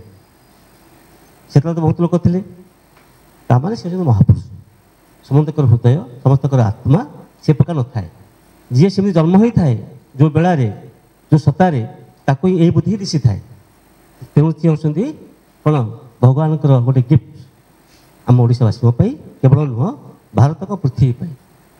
ତେଣୁ ତାଙ୍କୁ ଆମେ ନେବା ଗୋଟେ ସେ ଗୋଟେ ଅଲଗା ଆତ୍ମା, ଅଲଗା ସୋଲ୍। ତେଣୁ ସେ ଆମେ ପାଇଛେ, ସେ ତ ଆମେ ବହୁତ ଭାଗ୍ୟବାନ। ଦୂରେ ହେଲା କୁଳୀନ ବ୍ରାହ୍ମଣ। ତେଣୁ ବ୍ରାହ୍ମଣ ଶାସ୍ତ୍ର ଅନୁସାରେ ଯାହା ଯାହା ତାଙ୍କର ମାନେ ଆମେ ଜାଣିଛେ ଶ୍ରେଷ୍ଠତା ତାଙ୍କ ପାଖେ ସବୁ ତାଙ୍କ ଥିଲା। ସେ ଦୃଷ୍ଟିରୁ ମଧ୍ୟ ତାଙ୍କୁ ଆମେ ତାଙ୍କ ମାନେ ଆମ ମଥା ପରିବାଦ କରିବା। ଏବଂ ଏଇ ଦୁଇଟି ହେଲା ଜନ୍ମଗତ, ଈଶ୍ୱର ଦତ୍ତ ଜନ୍ମଗତ ଗୁଣ। କିନ୍ତୁ ସେବା ମନୋବୃତ୍ତିଟି ଗୋଟିଏ। ଗାନ୍ଧୀଜୀ ଗୋଟିଏ କଥା, ସତ୍ୟକୁ ଧଇଲେ ପୃଥିବୀରେ ଶ୍ରେଷ୍ଠ ହେଲେ। ସେଭଳି ଗୋପବନ୍ଧୁ ଦାସ ଗୋଟିଏ ମାନେ ଭଗବତ ଗୁଣକୁ, ଗୋଟିଏ ଐଶ୍ୱର୍ଯ୍ୟ ଗୁଣକୁ ସେ କଲେ, ଆଚରଣରେ ସେ ନେଲେ ସେବା। এই সেবা মনোবৃত্তি যোଗୁଁ ସେ ହେଉଛନ୍ତି ପୃଥିବୀ ବିଖ୍ୟାତ। ନଟ୍ ଓନ୍ଲି ଓଡ଼ିଶା, ଭାରତବର୍ଷ କ'ଣ ପୃଥିବୀରେ ଗୋପବନ୍ଧୁ ଦାସଙ୍କୁ ସବୁ ଜାଣନ୍ତି ତାଙ୍କ ସେବା ମନୋବୃତ୍ତି ଯୋଗୁଁ। ତେଣୁ ଆମମାନଙ୍କ ଜୀବନ ସେମିତି କିଛି କିଛି ଐଶ୍ୱର୍ଯ୍ୟ ଗୁଣର କୋଟି କୋଟି ଯାହାକୁ ଆମେ ଆଦରିବା, ଆପଣେଇବା, ଦେଖି ଆମ ଜୀବନରେ ନିଶ୍ଚୟ କିଛି କିଛି ଭାତୃତ୍ୱ, ଏଇ ଆମେ ସହଭାଗିତା କହୁଛେ, ଭାଇଚାରା ଭାବଟେ କହୁଛେ, ଦୁଃଖ ସୁଖରେ କାହା ପାଖେ ଛିଡ଼ା ହେଇଯିବା, ମାନେ ନିର୍ମଳ ହୃଦୟରେ, ଲୋକ ଦେଖାଣିଆ ନୁହଁ। ବର୍ଷା ହେଉ ତୋଫାନ ହେଉ ଡାକିଛନ୍ତି ଭାଇଟିଏ, ଆମେ ପହଞ୍ଚେ, ଏତିକି ଗୋଟିଏ କାମଟା କରାଯାଉ, ଭଲ ହେବ। ଯାହା ହଉ ସେଟା ତ ଆମ ପାଖରେ ଈଶ୍ୱର ଦତ୍ତ ହେଇଯିବ, ନହେଲେ ଚେଷ୍ଟା କରି ହେବନି। Born poet made poet. ଯିଏ ଜନ୍ମରୁ ସେ ମାନେ କବିତା ଲେଖିବା, ପଦ୍ୟ ଲେଖିବାର ବୃତ୍ତି ଅଛି, ସତ୍ତା ଅଛି, ସେ ଲେଖି ଚାଲିବେ। କିନ୍ତୁ ଚେଷ୍ଟା କରିକି ଲେଖାଲେଖି କଲା ବେଳକୁ ଧରା ପଡ଼ିଯିବେ, ନାଇଁକି? ତ ସେମିତି ଆମ ପାଖରେ ଥିବ ଯେ ଆମେ ନିଶ୍ଚିତ ବାରି ହେଇପାରିବା। ତୃତୀୟ କଥା ହେଲା ଇଏ ହେଲେ ତାଙ୍କ ସବୁ କଥା କହିଛନ୍ତି, କିନ୍ତୁ ତାଙ୍କର ଜଣେ ଶିକ୍ଷକ ମଧ୍ୟ ସେ ପ୍ରଭାବିତ ହେଇଥିଲେ କେହି କହିଲେନି। ସେ ଯେତେବେଳେ ଚାଟଶାଳୀ ଛାଡ଼ିଦେଲେ, ଅବଧାନ ପାଠ ଛାଡ଼ିଦେଲେ, ଜିଲ୍ଲା ସ୍କୁଲରେ ପଢ଼ୁଥିଲେ, ମୁକ୍ତିଆରୀ ରାମଚନ୍ଦ୍ର ଦାସଙ୍କ ପାଖରେ ପାଠ ପଢ଼ୁଥିଲେ। ତାଙ୍କର ଯେଉଁ ଶିକ୍ଷକ ଆମେ ଜାଣିଛେ, ଆମର ସବୁ ବହୁତ ଶିକ୍ଷକ ଅଛନ୍ତି। ଶିକ୍ଷକମାନଙ୍କ ସ୍ୱଭାବ, ଶିକ୍ଷକମାନଙ୍କର ଆଚରଣ, ଶିକ୍ଷକମାନଙ୍କର ପାଠ ପଢ଼ାଇବା ଷ୍ଟାଇଲ୍, ଶିକ୍ଷକମାନଙ୍କର ପିଲାକୁ ସ୍ନେହ କରିବାର ମାନସିକତା, ଉଦାରତା, ସବୁକିଛି ପିଲାଙ୍କ ଉପରେ ପଡ଼ିଥାଏ। ତ ସେ ସାର୍ ଜଣେ ଏମିତି ଥିଲେ, ସେ ଥିଲେ ଜାତୀୟତାବାଦୀ ଏବଂ ଈଶ୍ୱର ବିଶ୍ୱାସୀ ଏବଂ ବହୁତ ଭଲ ଗୁଣ ଅଧିକାରୀ ଥିଲେ। ତାଙ୍କ ଦ୍ୱାରା ସିଏ ଅନୁପ୍ରାଣିତ ହେଲେ ଏବଂ ସେଇଠାରୁ ତାଙ୍କର ନିଜସ୍ୱ ଯେଉଁ ଗୁଣ ଥିଲା, ବୀଜ ନିଜ ପାଖରେ ଅଛି, ମଞ୍ଜିରେ ବଡ଼ ବୃକ୍ଷ ହେବାର ସମ୍ଭାବନା ଅଛି, କିନ୍ତୁ ସିଏ ଅପେକ୍ଷା କରିଥାଏ ଉପଯୁକ୍ତ ମାଟି, ଉପଯୁକ୍ତ ମୃତ୍ତିକା, ଉପଯୁକ୍ତ ପାଣି, ଜଳବାୟୁ ଇତ୍ୟାଦି ଇତ୍ୟାଦି ସେ ପାଇଥାଏ। ସେ ପାଇଗଲେ ତାଙ୍କ ଭିତରେ ଥିବା ସେଇ ଐଶ୍ୱର୍ଯ୍ୟ ଗୁଣ ବିକାଶ ଲାଭ କରିଛି ବୋଲି ଅନେକ କହନ୍ତି, ରିସର୍ଚ୍ଚରମାନେ କହନ୍ତି। ଇଏ ହେଲା ଦୁଇଟି କଥା। ତେଣୁ ଶିକ୍ଷକକୁ ସେ ସମ୍ମାନ ଦେଉଥିଲେ, ଲୋକମାନଙ୍କୁ ସମ୍ମାନ ଦେଉଥିଲେ ଏବଂ ଗରିବ ଗୁରୁବା ଲୋକମାନଙ୍କୁ ଯେତେବେଳେ ଅସହାୟ ଥିଲେ ସେ ସାହାଯ୍ୟ କରୁଥିଲେ। ସାର୍ ବହୁତ କଥା ସମସ୍ତେ କହିଛନ୍ତି କବିତାରେ ଏବଂ ଲେଖାରେ। ଆଉ ଗୋଟେ କଥା କେହି ଆଲୋକପାତ କରିନାହାନ୍ତି ଯେ ଯେତେବେଳେ ସେ ସତ୍ୟବାଦୀର ବନ ବିଦ୍ୟାଳୟ କଲେ, ଗୋଲେରୀ ଗୋପଶିକ୍ଷକମାନେ କଲେ, ଆଜିକା ଦିନରେ ମାନେ ଏଇ ଯେ 2022-23ର ଜାତୀୟ ଶିକ୍ଷାନୀତି ଅନୁସାରେ ଏବେ ଯେଉଁ ବହି ଲେଖାଯାଉଛି 5 ଡୋମେନ୍ ଉପରେ ଗୁରୁତ୍ୱ ଦିଆଯାଇଛି। ଗାନ୍ଧୀଜୀ 3ଟା କଥା ଅନୁସାରେ ଗାନ୍ଧୀର ଶିକ୍ଷାନୀତି ଭାରତ ସାରା ସବୁ ଜାଣିଲେ। ସେଇ ଶିକ୍ଷାନୀତିଟା ପ୍ରଥମେ ଆରମ୍ଭ ହୋଇଥିଲା ଗୋପବନ୍ଧୁଙ୍କ ଠାରୁ। ସିଏ ଶାରୀରିକ, ଫିଜିକାଲ, ମେଣ୍ଟାଲ, ମାନସିକ ଏବଂ ହୃଦୟଗତ ବା ଆଧ୍ୟାତ୍ମିକତା ଉପରକୁ ସେ ଗୁରୁତ୍ୱ ଦେଉଥିଲେ। ଏ 3ଟି ଦର୍ଶନ ଉପରେ ଆମର ବନ ବିଦ୍ୟାଳୟ ପ୍ରତିଷ୍ଠିତ ଏବଂ ତାକୁ ଭିତ୍ତି କରିକି ଆମେ ବହି ଲେଖି ହେଇଥିଲୁ। ଆମକୁ ଆସି ସବୁ କହିଲେ ସାର୍ ଏଇ 3ଟା ସହିତ आउ दुईटा रखिदिंतु जोटा हूँ श्री अरविंद कहते 5 डोमेन पर गुरुत्व देकी बही टे लेखालेखि करूँ। तेणु देखो कौ दिन कथा आज को 100 वर्ष तले से जहाँ चिंता करते आज आम आम आज ये जुगरे नूतन जुगरे आमर शिक्षावित चिंता करते केते दूरदृष्टि से तो शिक्षा क्षेत्र में से आनी गोटे नवजागरण एवं नूतन पद्धति नूतन शैली परिस्थिति देखुले जे मनीष पाखे सबकि अच्छी वो तो परिवेश पाइले विकास लाभ कर वन विद्यालय करवा से सी निजे काम दाम कर शारीरिक परिश्रम कर कम कर डुईंग लर्निंग बाय डुईंग से कम कर शिखब ये कथा से कहते आम से पिला आजिकल बहुत पैसा देके बड़ बड़ स्कूल कॉलेज पढ़ाऊँ कि से कहते तो शिक्षा क्षेत्र में अवदान यथेष्ट आध्यात्मिक क्षेत्र में यथेष्ट राजनीतिक क्षेत्र में गोटे कथा ओडिशा प्रदेश गठन होगा से प्रथम सभापति थे तेणु से गोटे राजनीति से कौन अति प्रवीण थे राजनीति प्रवीण यही दृष्टि से कूटनीतिक नी डिप्लोमेटिक नी जो मानने स्वच्छ निर्मल वक्तव्य भाव सेवा मनोवृत्ति ऐश्वरिक विचार ताकू ही श्रेष्ठ करता तेणु यही कथाटी को जदि आम आश्रय करवा ना तब जो कौन जगह के पछुआ पराजित हम जदि कपटता थी टे चाटुकाटे थी देखणिया थी अल्प दिन ता धरा पड़ कि जो निजस्व गुण सेवा करवाटा गोटे निजस्व निजर बाग्मिता गुण थी राजनैतिक कथा को से कहते कलिकता कथा एकाठी कले समस्त करें आजिकल कॉलेज रे प्रेसिडेंट सेक्रेटरी होती परस्पर एमएलए एमपी हो गले देखु का घरे 100 कोटी टंकार कम थी कि कहूँ तो गोपबंधु दास पाखे कौन था एवं से जो गाँव टी लोक बर्तमान देखा जाऊँगी सरकार ओडिशा सरकार राज्य सरकार ना अनेक कीर्तिस्तंभ मान गठन कर गोपबंधु एकाडेमिक गोपबंधु छक गोपबंधु लाइब्रेरी ये अनेक करा तेणु से कथा बड़ कथा जाऊना कहीं गोपबंधु दास होती बहुत आमर नमस्य आम मन पकईचे आम सहित विकास पूरा मन पकईचे किसी स्मरण कथा से समस्ते को आम धन्यवाद दबा आउ बेस कह कम समय कहते जहाँ हो धन्यवाद धन्यवाद जो अकुआ कथा थिला गोपबंधु शिक्षा व्यवस्था शिक्षक जीवन एवं ताकर कहीं से आज ताकर सुनामटा बढ़ी ना से सेवा मनोभाव सेवाटा को आम उल्टे देले बासे आज कहीं सारा राज्य बासुची कार्य से संपर्क में कही धन्यवाद यापर आमर किशोर बाबू संक्षिप्त कहे से व्यस्त होती कौन जावाई मुझे अनुरोध करें कहतु आमरी सत्य विकास परिषदर आलोचना चक्र देश सेवक गोपबंधु विषय आमर आलोच्य विषय एठे मंच उपस्थित थिबा समस्त गुरुजन एवं सामने थिबा मोर भाई और गुरुजन मानक मोर नमस्कार। देश सेवक गोपबंधु दास तांकर जन्मरू से जड़े बड़ लोक हो पारे बोली से आभास मिलता से आभास जन्मरू मिलता सब तो आमर पद्मनाभ सार कहीदे आ विशेष किसी कहर ना केवल बाल्य जीवन भितर जो आभासटा मिलता मो तारी उपर किसी कहूँ गोपबंधु दास थरे भार्गवी नदी कूल चलु था से गोटे आखि बंद कर चलु था गुरु ये पिला बेलर कथा माने अवदान जो चारिशाही अवदान से लक्ष्य करते एवं गोपबंधु को पचारे तुम्हें गोटे आखि बंद कर कहीं जाऊच गोपबंधु कहते मु गोटे आखिरे संसार देखुची यही कथाटी गाँव में आलोच्य प्रचार हो जाता एवं गाँव पुरुखा लोक मैंने कहते जे निश्चय ये जड़े बड़ लोक हो पार कथार आलोचन जना पड़ा से मत बड़ लोक हो पारे उत्कलमणि आख्या पाई तापर गोपबंधु से पिलाटी दिन सत्य उपर बेसी प्राधान्य देउथिले सत्य कथा उपर माने पिलाटी दिन सत्य और साहस उपर से प्रकाशता देखते थरे बाल्य जीवन में से पिला सहित सहपाठी मान सहित जनक नड़िया बगीचा पशि नड़िया चोरी करते ଏବଂ ଅବଧାନ ଯେତେବେଳେ ତାର ଦିନ ସେ ନଡ଼ିଆ ବଗିଚାର ମାଲିକ ଯେତେବେଳେ ଅବଧାନଙ୍କ ପାଖରେ ଗୁହାରି କରିଥିଲେ ସେହି ସମୟରେ ସମସ୍ତେ ଦଣ୍ଡ ଭୟରେ ମିଛ କଥା କହିଥିଲେ, ମାତ୍ର ଗୋପବନ୍ଧୁ ସତ କଥା କହିଥିଲେ ଏବଂ ପର ମୁହୂର୍ତ୍ତରେ ଅବଧାନ ତାଙ୍କୁ ସାବାସୀ ଦେଇଥିଲେ ଏବଂ ତୁ ଜଣେ ବଡ଼ ଲୋକ ହୋଇ ବୋଲି ସେ ମଧ୍ୟ ସେଇଠି ପ୍ରକାଶ କରିଥିଲେ। ତାପରେ ପରେ ତାଙ୍କର ସାହସ କଥା ଉପରେ ତାଙ୍କ ଅବଧାନେ ଶୋଇଛନ୍ତି। ଥରେ ଗୋଟେ ସାପ ପଶି ଯାଉଛି, ପିଲାମାନେ ସବୁ ଗହଳି କରୁଛନ୍ତି, ମାତ୍ର କେହି ସାହସ କରୁନାହାନ୍ତି ସେ ସାପକୁ ପ୍ରତିରୋଧ କରିବାକୁ, ଗତିରୋଧ କରିବାକୁ। ମାତ୍ର ଗୋପବନ୍ଧୁ ଯାଇଥିଲେ ଏବଂ ବାଡ଼େଇଥିଲେ, ସାପକୁ ମାରିଥିଲେ, ଅବଧାନ ତାଙ୍କୁ ସାବାସୀ ଦେଇଥିଲେ। ଏଇ କେତୋଟି କାରଣରୁ ତାଙ୍କର ଯେଉଁ ସତ୍ୟ ଓ ସାହସ ଉପରେ ପିଲାଟି ଦିନ ପ୍ରକାଶ ପାଇଥିଲା, ସେଇ ତୁଳସୀ ଦୁଇ ପତ୍ରରୁ ବାସିଲା ଭଳି ତାଙ୍କର ପିଲାଟି ଦିନ ଜଣାପଡ଼ିଥିଲା, ସେଇ ପିଲାଟି ଦିନ ଜଣାପଡ଼ିଥିଲା।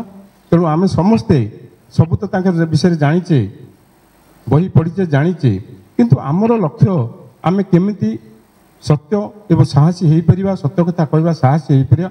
ଗୋପବନ୍ଧୁ ଆଦର୍ଶକୁ ଅନୁପ୍ରାଣିତ କରି ଆମର ଓଡ଼ିଶା ରାଜ୍ୟରେ ଓଡ଼ିଶା ଯେମିତି ଭାଷା ଭିତ୍ତିକ ଓଡ଼ିଆ ଉପରେ ଓଡ଼ିଶାକୁ ବହୁତ ସମୃଦ୍ଧ କରିବା ପାଇଁ ଆମେ ସମସ୍ତେ ଆମ ଯୁବପିଢ଼ିମାନଙ୍କୁ ବା ଆମେ ନିଜେ ସମସ୍ତଙ୍କୁ ପ୍ରବର୍ତ୍ତାଇବା। ଏହା ଏତିକି କହିକି ମୁଁ ମୋ ବକ୍ତବ୍ୟ ଶେଷ। ଧନ୍ୟବାଦ କିଶୋର ବାବୁ, ତାଙ୍କର ବ୍ୟକ୍ତିଗତ ଜୀବନ କଥା ଆପଣ କହିଛନ୍ତି। ଏହାପରେ ଗୋପବନ୍ଧୁ ତାଙ୍କର ବଡ଼ ଦାନ ହେଉଛି ଲୋକସେବକ ମଣ୍ଡଳକୁ ସମାଜ ଅନୁଷ୍ଠାନ, ଯେଉଁ କଥା ଏଇନା କହୁଥିଲେ ବ୍ରଜ ବାବୁ, ଯେ ଲୋକଙ୍କ ପାଖରେ କୋଟି କୋଟି ଟଙ୍କା ଧରା ହେଉଛି, ଶହ ଶହ କୋଟି, କିନ୍ତୁ ତାଙ୍କର ଯେଉଁ କାର୍ଯ୍ୟକ୍ରମ ସମାଜ ଅନୁଷ୍ଠାନ ଆପଣମାନେ ଯିଏ ଯାଇଥିବେ ବା ଶୁଣିଥିବେ, ସେ କେତେ ଲକ୍ଷ କୋଟିରୁ ଅଧିକ। ଯେଉଁମାନେ ଶହ ଶହ କୋଟି ଧରା ପଡ଼ୁଛି ସେ ନିର୍ଦ୍ଦିଷ୍ଟ ତାଙ୍କ ପରିବାରର ସମ୍ପତ୍ତି, କିନ୍ତୁ ସମାଜ ଅନୁଷ୍ଠାନ ହେଉଛି ଜାତୀୟ ସମ୍ପତ୍ତି। ଏହାର ଅଂଶୀଦାର ସମସ୍ତେ। ଚା ପିଇଲା ଭଳି ଆମେ ସକାଳୁ ହେଲେ ସମାଜ ଅନୁଷ୍ଠାନକୁ ଯଦି ସମାଜ ପତ୍ରିକାକୁ ନ ପଢ଼ୁଛେ, ସମାଜ କାଗଜ ନ ପଢ଼ୁଛେ, ତାହେଲେ କିଭଳି ଆମକୁ ଲାଗୁଛି। ସେଇଭଳି ଜଣେ ମହାନ ବ୍ୟକ୍ତି ଯିଏ ଗାନ୍ଧୀଙ୍କ ସହିତ ସମ୍ପର୍କ ରଖିଥିଲେ ଏବଂ ଠକର ବାପାକୁ ଗାନ୍ଧୀ ପଠାଇଥିଲେ ପୁରୀ ଜିଲ୍ଲାର ଯେଉଁମାନେ ଜଳରେ ପ୍ଲାବିତ ହୋଇଛନ୍ତି, ଦୁର୍ଭିକ୍ଷରେ ମରୁଛନ୍ତି, ସେମାନଙ୍କ ସେବା କରିବା ପାଇଁ। ତେଣୁ ତାଙ୍କୁ ଓଡ଼ିଶାର ଗାନ୍ଧୀ ବୋଲି କହୁଥିଲେ। ସେ ତାଙ୍କର ଜଣେ ସହଯୋଗୀ ମଧୁସୂଦନ ଦାସ, ଯିଏକି ସ୍ୱତନ୍ତ୍ର ଉତ୍କଳ ପ୍ରଦେଶ ପାଇଁ ଲାଗିଥିଲେ, କାରଣ ଇଏ ଗାନ୍ଧୀ ଆସିଲେ 1815 ଜାନୁଆରୀ 9ରେ ଭାରତକୁ। ତାର କିଛି ଦିନ ପରେ ଗୋପବନ୍ଧୁଙ୍କ ଡାକରାରେ ଗାନ୍ଧୀ ପ୍ରଥମ ଓଡ଼ିଶା ଆବିଷ୍କାର କରିଥିଲେ, ବୋଧେ 1921 ମସିହାରେ କଟକରେ ସଭା ହେଇଥିଲା। ତାପରେ ଗାନ୍ଧୀ 7 ଥର ଆସିଛନ୍ତି ଏବଂ 8ମ ଥର ଓଡ଼ିଶା ଦେଇକରି କଲିକତାରୁ ଯାଇଛନ୍ତି ମାଡ୍ରାସ। ସବୁଠୁ ଅଧିକ ଭଲ ପାଉଥିଲେ ଗାନ୍ଧୀ ଓଡ଼ିଶା ପ୍ରଦେଶକୁ। ଏଇମାନଙ୍କ ବ୍ୟକ୍ତିତ୍ୱ ପାଇଁ ସେ ଗୋପବନ୍ଧୁ ଭୋଗ ଆସିଛନ୍ତି, ମଧୁସୂଦନ ଦାସଙ୍କ ଘରେ ରହିଛନ୍ତି, ଯେ ଏମାନଙ୍କ ପ୍ରାଣ ସାଧାରଣ ଲୋକଙ୍କ ପାଇଁ କିଭଳି କାନ୍ଦୁଛି। ସେ ହେଉଛନ୍ତି ଗୋପବନ୍ଧୁ ଦାସ। ଏହାପରେ ଆମେ ପଣ୍ଡିତ ରମାକାନ୍ତ ମିଶ୍ର ମହୋଦୟଙ୍କୁ ଅନୁରୋଧ କରୁଛୁ, ସେ ତାଙ୍କର ବକ୍ତବ୍ୟ ରଖିବେ। ଦେଶ ସେବକ ଗୋପବନ୍ଧୁ। ଜୟ ଜଗନ୍ନାଥ। ଆଜିକାର ସଭାର ବରେଣ୍ୟ ସଭାପତି ଆଉ ପୂଜ୍ୟ ଜବାହର ସାର୍, ବ୍ରଜ ସାର୍, ସମ୍ମୁଖରେ ମୋର ପୂଜ୍ୟ ଅଗ୍ରଜ ସୁଦର୍ଶନ ଭାଇନା, ଆଉ ପୂଜ୍ୟ ପଦ୍ମନାଭ ସାର୍, ପ୍ରମୋଦ ସାର୍, ଯାହା ହଉ ଏ କାର୍ଯ୍ୟକ୍ରମ ଆମର 10 ଜଣ ହଅନ୍ତୁ ପଛକେ, 8 ଜଣ ହଅନ୍ତୁ ପଛକେ, ଏ ଗୋଟେ ମାସିକ ବୈଠକ ହେଉଛି, ଆମମାନଙ୍କ ଭିତରେ ଗୋଟେ ବନ୍ଧନ ରଖିପାରୁଛି, ନହେଲେ ଗୋଟେ ବିଚ୍ଛିନ୍ନତା ଆମ ଭିତରେ ଆସନ୍ତା। ତେଣୁ ମୁଁ ଗୋଟିଏ ପଦ କହିବି, ମୁଁ ସମସ୍ତେ ତ ସବୁ କହିସାରିଲେଣି, ମୋ ପାଇଁ ଆଉ କିଛି ନାହିଁ। ମୁଁ କ'ଣ କହିବି, ଗୋଟେ ପଦ ମୁଁ ଉଦ୍ଧାର କରୁଛି ମଧୁସୂଦନ ରାଓଙ୍କ କବିତାରୁ। କୋଟି ଲାବଣ୍ୟ ନିଧିରେ ପଦ୍ମ ତୁହି ଏଠି ଅମୃତେ ତ ତନୁ ଗଢ଼ିଲା ବୀଜେ ରୂପ ଦର୍ଶନେ ମୋର ହୃଦୟ ପୁଣ୍ୟ ଆନନ୍ଦେ ହୁଏ ଅମୃତମୟ ଯେ। ଦୁଇ ଜଣ ପଦ୍ମ, ଜଣେ କଲେ କୋଉ ମାସରେ? ମେ ମାସରେ, ଆଉ ଜଣେ କଲେ ଜୁନ ମାସରେ। ଇଏ ପଦ୍ମର ଯେଉଁ ସୌରଭ ଇଏ ଆମ ଭିତରେ ଏମିତି ଭିତରି ଗଲା ସେ ମୁଁ ଅଶେଷ ଧନ୍ୟବାଦ ଆଗ ସେ ଦୁହିଁଙ୍କୁ ଦେବି ଏ 2 ମାସ ଆମର କାର୍ଯ୍ୟକ୍ରମ ପରିଚାଳନା କରିଥିବାରୁ। ତାପରେ ଆଜି ଆମର ପ୍ରସଙ୍ଗ ରହିଛି ଦେଶ ସେବକ ଗୋପ ବନ୍ଧୁ।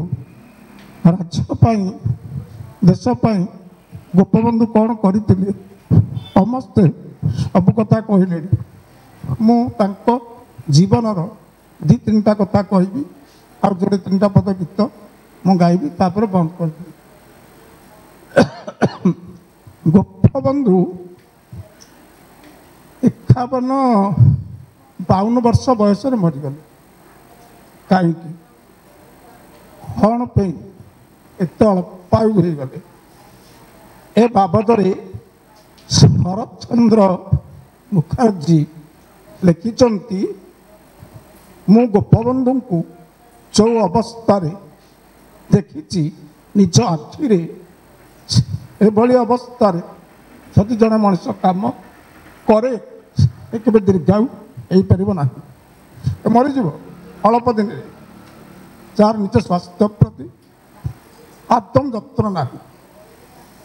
କଟକ ଆଳି ଅଞ୍ଚଳ ମେ ମାସ, ପ୍ରଚଣ୍ଡ ଗ୍ରୀଷ୍ମ, ମୁଣ୍ଡ ଫାଟି ଯାଉଛି, ପାଦ ପୋଡ଼ି ଯାଉଛି। ଗୋପବନ୍ଧୁଙ୍କ ମୁଣ୍ଡରେ ଗାମୁଛା ଖଣ୍ଡେ ନାହିଁ, ପାଦରେ ଚପଲ ହଳେ ନାହିଁ, ଖାଲି ପାଦରେ ଏ ତାତିଲା ମାଟି ଉପରେ ଉର୍ଦ୍ଧ୍ୱ ତାପରେ ଗୋପବନ୍ଧୁ ଚାଲିଛନ୍ତି। କେତେ ବାଟ ଗଲେ? 9 ମାଇଲ। 9 ମାଇଲ ବୋଲେ ହାରାହାରି 13.5 କିଲୋମିଟର, 14 କିଲୋମିଟର। ଏଭଳି ଯେଉଁ ଲୋକ ଦେଶ କାମରେ ଧାଉଁଥିଲା, ନିଜ ଦେହକୁ ବି ଛାଉଁନଥିଲା। ଏମିତି ଅନେକ କଥା ତାଙ୍କ ଜୀବନରେ ଅଛି। ଥରେ ବନ୍ୟା ଅଞ୍ଚଳରେ କାମ ସାରି ଫେରିଲା ବେଳକୁ ଭାରି କ୍ଳାନ୍ତି ଅନୁଭବ କରୁଛନ୍ତି। ରାତି ହେଇଗଲାଣି, ଯାଇପାରୁନାହାନ୍ତି ଆଗକୁ। ଗୋଟେ ପୋଷ୍ଟ ଅଫିସ ଆରି ବାରଣ୍ଡାରେ ଗୋପବନ୍ଧୁ ଏଠି ଟିକେ ବିଶ୍ରାମ କରିଛନ୍ତି। ସେତିକି ବେଳେ ଭିତରେ ଥିଲେ ପୋଷ୍ଟମାଷ୍ଟର, ଆସିଲେ, ଦେଖିଲେ ଏବଂ ଚିହ୍ନିଲେ, କହୁଛନ୍ତି ଗୋପବନ୍ଧୁ। ତାଙ୍କୁ ଡାକିଲେ, କହିଲେ ଭିତରକୁ ଆସନ୍ତୁ। ଗୋପବନ୍ଧୁ ଗଲେ। ଖଟିଆଟିଏ ପଡ଼ିଥିଲା ଅଫିସ ଭିତରେ, କହିଲେ ଏଠି ବିଶ୍ରାମ କରନ୍ତୁ। ବିଶ୍ରାମ କଲେ। କହିଲେ ଆପଣ କ'ଣ ଖାଇବେ? ନା ଚୁଡ଼ା ମିଳିବ। ଚୁଡ଼ା ମୁଠାଟେ ମିଳିବ କି? ନା ନାଇଁ ନାଇଁ, ଚୁଡ଼ା କ'ଣ ଖାଇବେ, ମୁଁ ମୋ ଘରେ ଆଲୁଆ କରିକିରି ଆପଣଙ୍କ ପାଇଁ ଆଣି ଦେଉଛି। ଗୋପବନ୍ଧୁ କହିଲେ କ'ଣ ହେଲା? ସବୁ ଓଡ଼ିଶାର ଲୋକ ଆ ଅନ୍ନ ଚିତ୍କାର କରୁଛନ୍ତି। ଏଇଠି ମୋ ପେଟକୁ ଆଲୁଆ ଯିବ, ମୁଁ ଆଲୁଆ ଖାଇବି? ଏବେ ହେଇପାରିବନି। ଯଦି ଅଛି ମୁଠାଟିଏ ଚୁଡ଼ା ମୋତେ ଦିଅ, ଚୁଡ଼ା ମୁଠାଟିଏ ମୁଁ ଖାଇବି। ଏବଂ ପୋଷ୍ଟମାଷ୍ଟର ମହାଶୟ ଚୁଡ଼ା ମୁଠାଟିଏ ଆଣିକି ଦେଲେ। ଏଇ ଚୁଡ଼ାକୁ ପାଣିରେ ପକାଇ ଗୋପବନ୍ଧୁ ଖାଇଲେ। ଏଠି ରାତିରେ ବିଶ୍ରାମ କଲେ। ଇଏ ହେଲା ତାଙ୍କ ଦେଶପ୍ରାଣତା ଏବଂ ଓଡ଼ିଶାର ବୁଭୁକ୍ଷୁ, ଦରିଦ୍ର, ଦଳିତ, ପୀଡ଼ିତ, ନିଷ୍ପେଷିତ ଜନସାଧାରଣଙ୍କ ପାଇଁ ତାଙ୍କ ସମ୍ବେଦନଶୀଳତା ଏକ ପରିଚୟ। ଦ୍ୱିତୀୟ କଥାଟି ହେଉଛି, ଛାତ୍ରାବାସରେ ଥରେ ବିଦ୍ୟାଳୟରେ, ବନ ବିଦ୍ୟାଳୟରେ ଶିକ୍ଷକତା କରୁଥିବା ସମୟରେ ଲୁଗାଟି ନଷ୍ଟ ହୋଇଗଲା, ଚିରିଗଲା। ପିଲାମାନଙ୍କୁ କହିଲେ ମୋ ପାଇଁ ଗୋଟେ ଲୁଗା ଆଣିଦିଅ। ପିଲାମାନେ ଗଲେ, ସାର୍ କହିଛନ୍ତି ଭଲ ସୁପର ଫାଇନ୍ ଧୋତି, ଏକଦମ ଲମ୍ବା ଚଉଡ଼ା ସୁପର ଫାଇନ୍ ଧୋତି ଗୋଟେ କିଣିକିରି ଆଣିଲେ। ମୁଁ ପଢ଼ିଥିଲି ଏଇଟା ବୋଧେ 6ଠ କି 7ମ ଶ୍ରେଣୀ। ଗୋଟେ କବିତାରେ ପଢ଼ିଥିଲି ଆମଲାଖି ଲୁଗା। ଏ ପିଲାମାନେ ଆଣିଲେ, ଯେତେବେଳେ ଆଣିଲେ ଗୋପବନ୍ଧୁ ଗାଧୋଇ ଆସିକି ଦେଖିଲେ ଲୁଗାଟିଏ ଥୁଆ ହେଇଛି, ଖୋଲିଦେଲେ ବଡ଼ ଲୁଗା। କହିଲେ ଏଇ ଲୁଗା ମୁଁ ପିନ୍ଧିବି।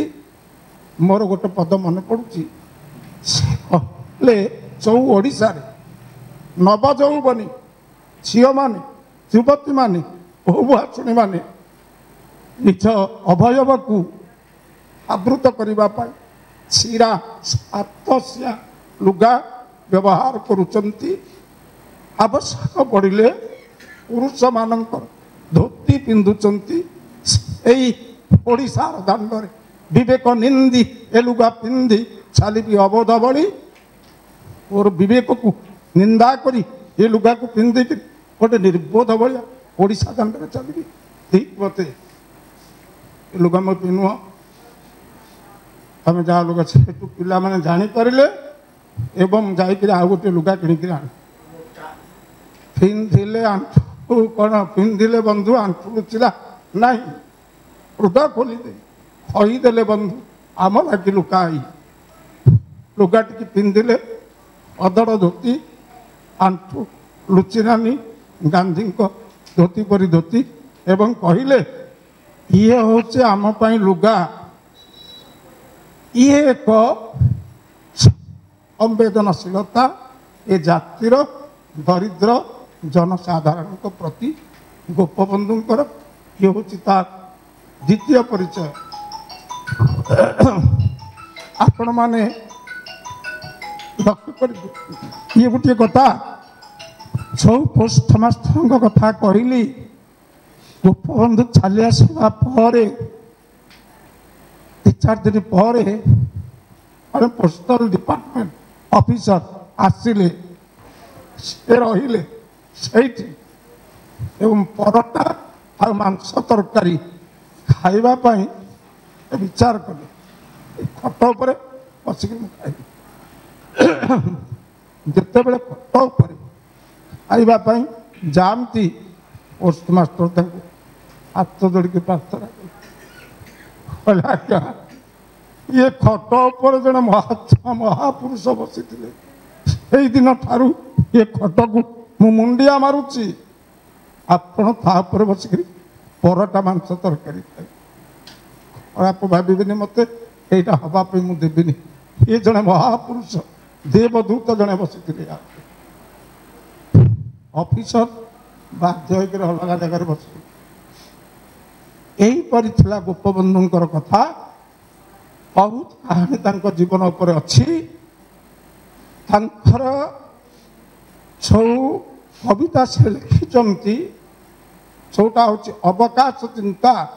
ଅବକାଶ ଚିନ୍ତା ହେଉଛି ତାଙ୍କର ପ୍ରଥମ ଉନ୍ମେଷ, ସେଇଟା ହେଉଛି ପ୍ରଥମ।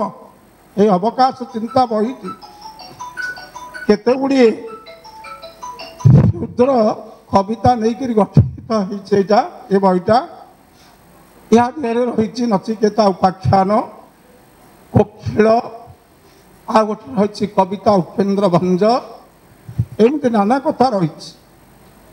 ସେତେବେଳେ ଗୋପବନ୍ଧୁ ପଢ଼ୁଥିଲେ ଜିଲ୍ଲା ହାଇସ୍କୁଲରେ, ସେତେବେଳକୁ ତାଙ୍କର ଟିକେ ଟିକେ ମାନେ ଗୀତ ଲେଖିବା ଅଭ୍ୟାସ ହେଇଥିଲା।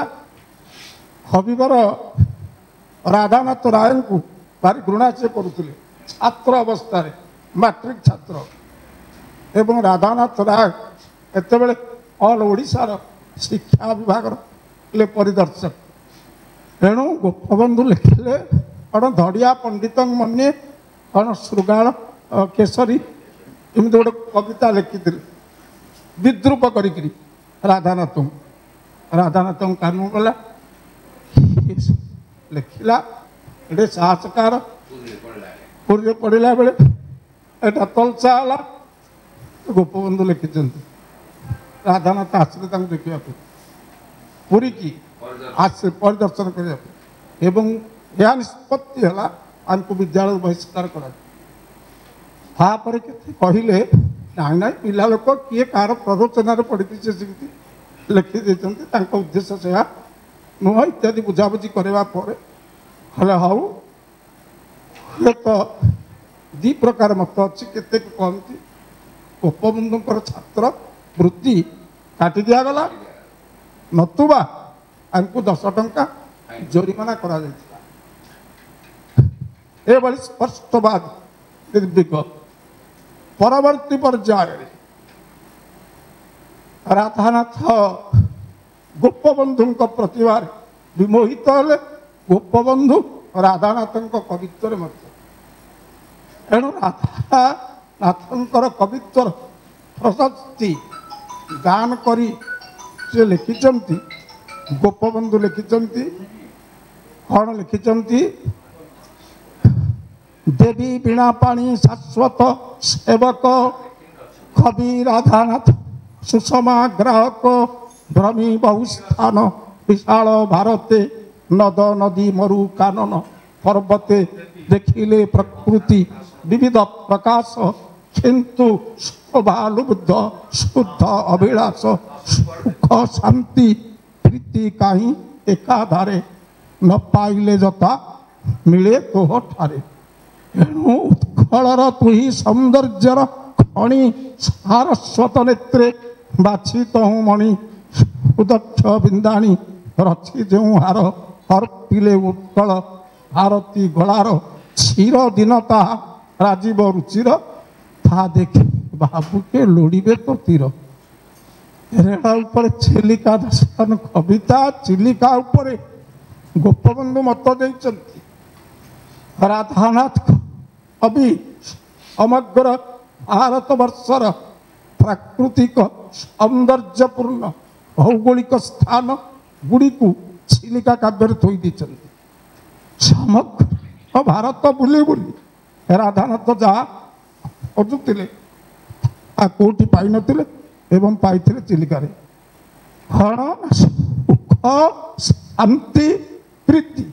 ସୁଖ ଥିବ, ଶାନ୍ତି ଥିବ, ପ୍ରୀତି ଥିବ, ପ୍ରସନ୍ନତା। ପ୍ରୀତି କହିଲେ ପ୍ରଫୁଲ୍ଲତା, ପ୍ରସନ୍ନତା ରହିଥିବ। ଏଭଳି ଏକ ମନୋରମ ରମଣୀୟ ସ୍ଥାନ ହେଉଛି ଚିଲିକା ହ୍ରଦ।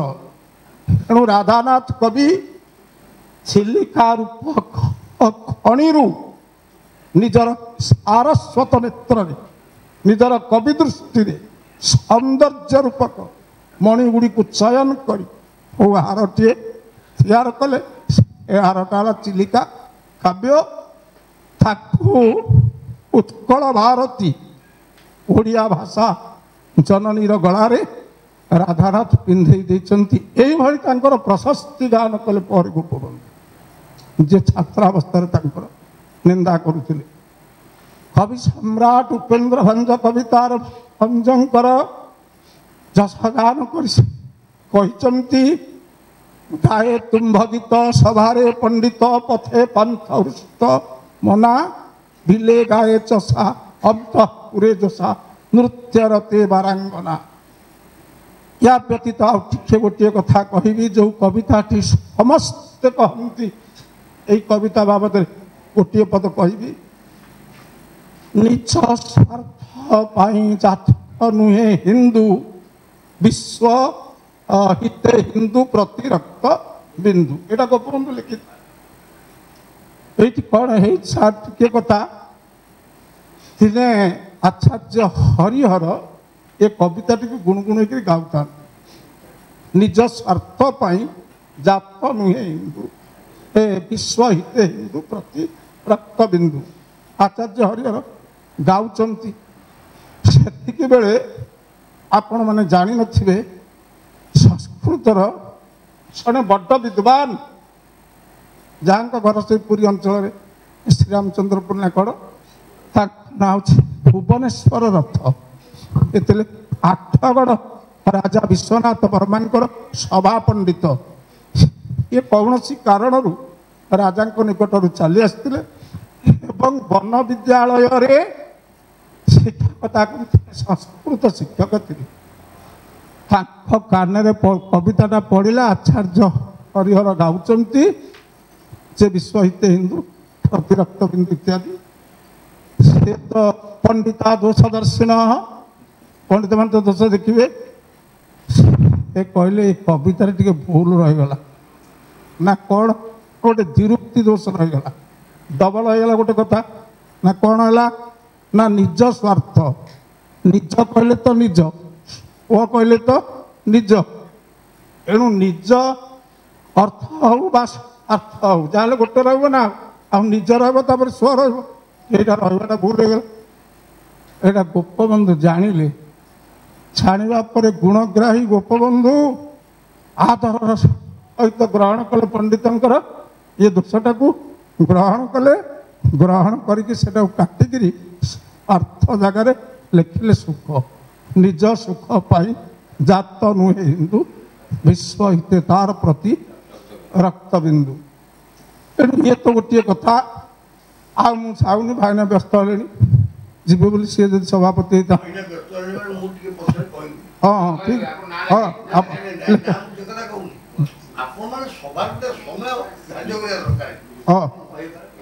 हाँ मुझे ठिया हली आखे कहि आर कहते अत्यवादी वन विद्यालय शिक्षा व्यवस्था आमर ब्रजबंधु सार कहते मुझे कहूनी किंतु स्कूल रे शिक्षकता समय मुझे पढ़ाई पिला सत्यवादी वन विद्यालय साहित्य में पढ़ाई से जहाँ ए वन विद्यालय शिक्षार गोटे प्रभाव या पर गोटे दिदाड़ी मुझे कहि इमिति प्रभाव पड़ुता पिला शिक्षार एकदा इतिहास शिक्षक श्रेणी रे पढ़ेले बुद्धदेव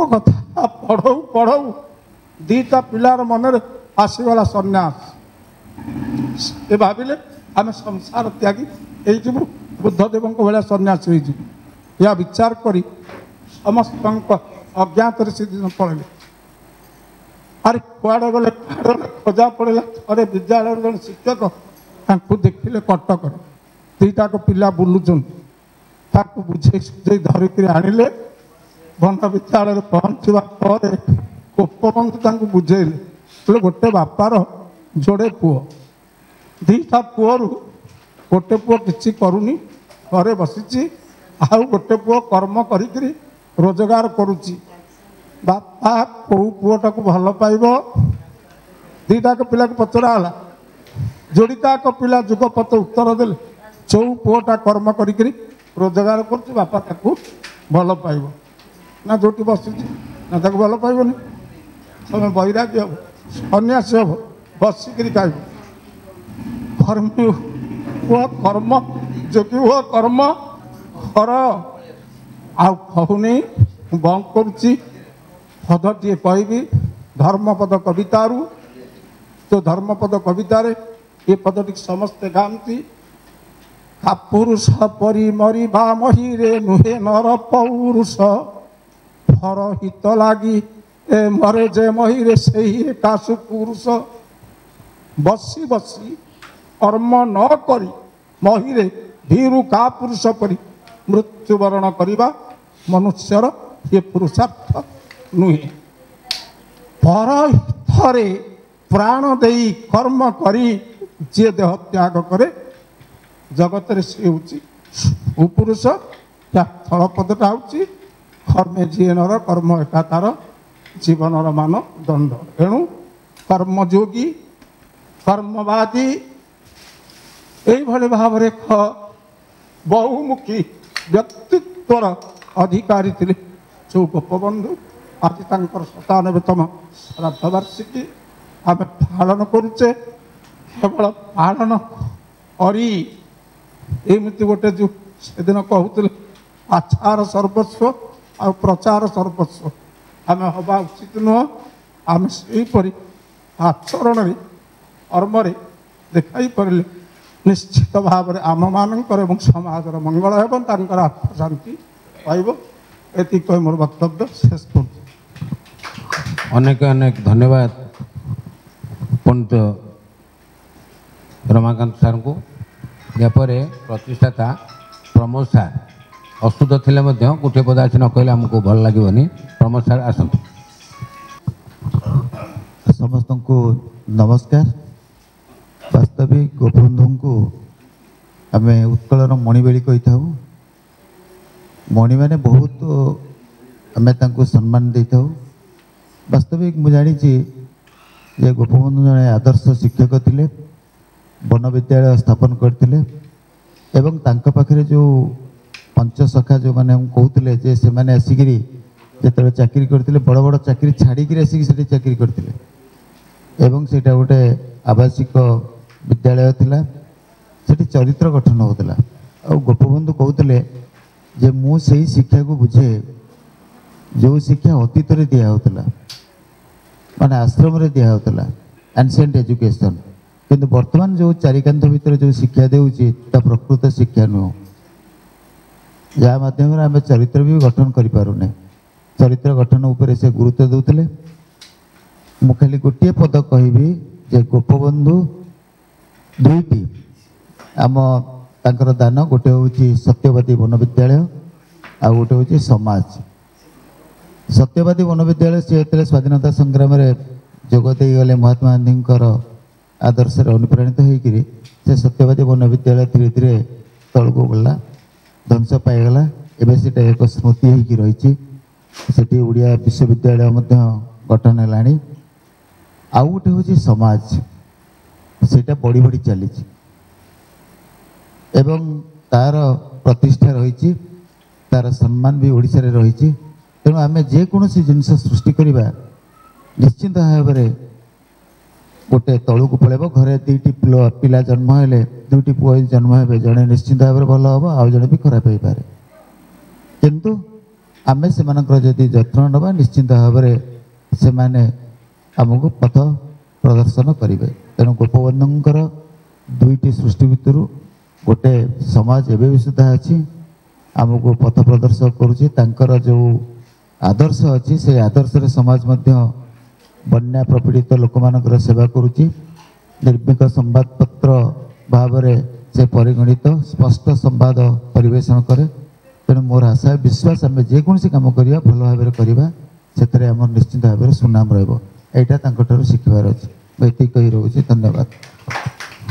धन्यवाद सर। अनेक मंजू कथा कहते संक्षिप्त हेल्ले जे कहीं आम देश सेवक कहे गोपबंधु को धन्यवाद देवे। आउ किए कहवाई चाहूँ गोटे जोड़े मिनट जी कह चाहूँ आसतु सुरेश बाबू कि आम जगन्नाथ बाबू नहीं तो ठीक अच्छे आम संपादक को अनुरोध करुँ से वास्तविक आज ये सभा सफल होईछि एवं मु शेष मोर समस्त कर्मकर्ता को धन्यवाद देउछि एवं मु आदिनारायण खंडल बाबू को अनुरोध करुच्ची से आज सभार धन्यवाद अर्पण करी सभा सांग करी। पुणी ये सभार सभापति परिचालक तथा मुख्य अतिथि वृंद मान को मोर अंतर शुभेच्छा जणाइबा सह यही सभारे भाग नहीं समस्त ज्ञानी गुणी कवि साहित्यिक ज्येष्ठ श्रेष्ठ व्यक्तित्व मान को मोर कृतज्ञता जणाइबा सह आज रही शेष पर्व धन्यवाद पर्व धन्यवाद देवाई प्रथमे मु आज ये आयोजक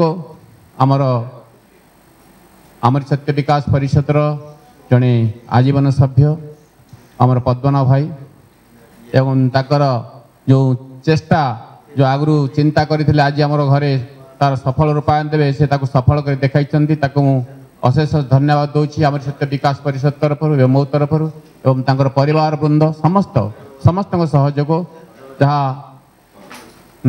पद्मलोचन समस्त मुझे धन्यवाद दूसरी सभारे जो मैंने भाग नहीं कविता पाठ करते कविता को संचालन करते से अशेष धन्यवाद देवी। जवाहर सार हो, नायक सार हूँ, आमर सुदर्शन सार हूँ एवं पद्मनाभ सार हूँ समस्त को धन्यवाद देवी। आम रमाकांत सार और सुरेश भाई एवं जो मैंने चलीगले आमर यार सभार थी मु अशेष धन्यवाद देवी आमर उमा भाई की तांकर जो चित्र उत्तोलन बा कैमेरा रे जो सब आम सहित पाखापाखि रही प्रमोद सार को भूली हम नहीं से सृष्टि स्रष्टा ये ତାଙ୍କର ଲାଗି ଆମେ ସମସ୍ତେ ସେ ରେଳର ଇଞ୍ଜିନ ହେଲେ ଆମେ ତାଙ୍କ ଡବା ହେଇ ପଛ ପଛ ଚାଲୁଛେ ତାଙ୍କୁ ଧନ୍ୟବାଦ ଦେବି ତାଙ୍କର ପରିବାର ସମସ୍ତଙ୍କୁ ଏବଂ ତାଙ୍କ ନାତି ଆଜି ଆସିଛି ତାହା ଲାଗି ବି ଆମେ ଟିକେ ଖୁସି ଅନୁଭବ କରୁଛେ ତାକୁ ବି ଅଶେଷ ଧନ୍ୟବାଦ ଦେବି ଗୋଲୁକୁ ଆଉ ସଭାର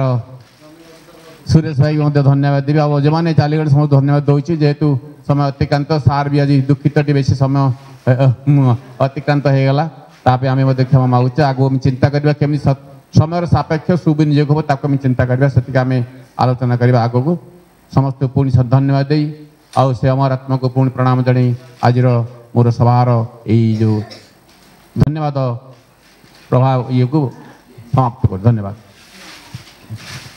ସମସ୍ତଙ୍କୁ ଧନ୍ୟବାଦର ସହିତ ଏହି ସଭା ସାଙ୍ଗ କରାଗଲା।